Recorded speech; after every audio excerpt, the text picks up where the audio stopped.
अब इंफॉर्मेशन का होगा लेवल अप, क्योंकि आप देख रहे हैं कवर अप। यूक्रेन संकट बढ़ा। अमेरिका जापान ने अपने नागरिकों को तत्काल देश छोड़ने को कहा। तीन तरफ से रूस ने यूक्रेन को घेरा, कभी भी जंग छिड़ने की आशंका। Things could go crazy.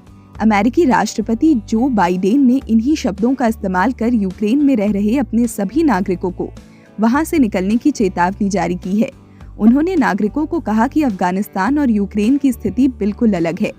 यहाँ एक बार रूस ने इस देश पर हमला कर दिया तो मैं अमेरिकी सैनिक आप लोगों की मदद के लिए नहीं भेजने वाला, क्योंकि अगर इस रेस्क्यू में कहीं गलती से भी कुछ अमेरिकी सैनिकों की मौत रूस के सैनिकों के हाथों हुई तो फिर यह विश्व युद्ध की शुरुआत ही होगी। अमेरिका के बाद जापान ने भी अपने नागरिकों को यूक्रेन जल्द से जल्द छोड़ने की सलाह दी है। उम्मीद की जा रही है कि और भी देश जो या तो नाटो का हिस्सा हैं या अमेरिकी समर्थक हैं, वो भी इसी तरह की चेतावनी जारी करेंगे।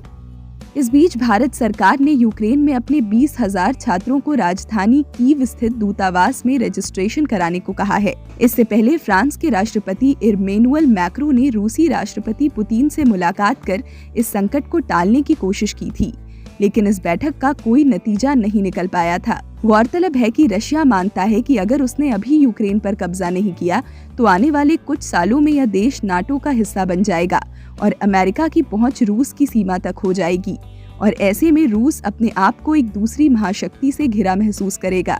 रूस ने अमेरिका को चेतावनी जारी करते हुए कहा है कि अगर अमेरिका ने अपने सैनिक इस युद्ध में यूक्रेन की मदद के लिए भेजे तो रूस परमाणु युद्ध भी शुरू कर सकता है।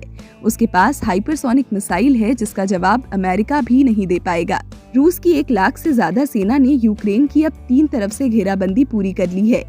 एक तरफ जहां रूस ने अपनी यूक्रेन से लगती सीमा पर 1 लाख से ज्यादा सैनिकों को तैनात किया है, वहीं अब बेलारूस में भी पुतिन के 30,000 सैनिक जोरदार अभ्यास कर रहे हैं। इस बीच रूस की शक्तिशाली नौसेना ने अपने महाविनाशक युद्धपोतों को यूक्रेन के पास काला सागर में तैनात कर दिया है।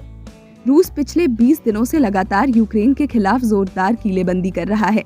बताया जा रहा है कि अक्टूबर 2021 में इस तैनाती के शुरू होने के बाद यह अब तक की सबसे बड़ी सैन्य तैनाती है। रूस ने परमाणु बम गिराने में सक्षम मिसाइलें और हाइपरसोनिक मिसाइलों से लैस फाइटर जेट को यूक्रेन की सीमा के पास तैनात कर दिया है। इसके अलावा रूस ने S-400 एयर डिफेंस सिस्टम को भी तैनात किया है ताकि किसी भी हवाई खतरे से निपटा जा सके। खबरों से अपडेट रहने के लिए कवर अप को करें लाइक, शेयर और सब्सक्राइब।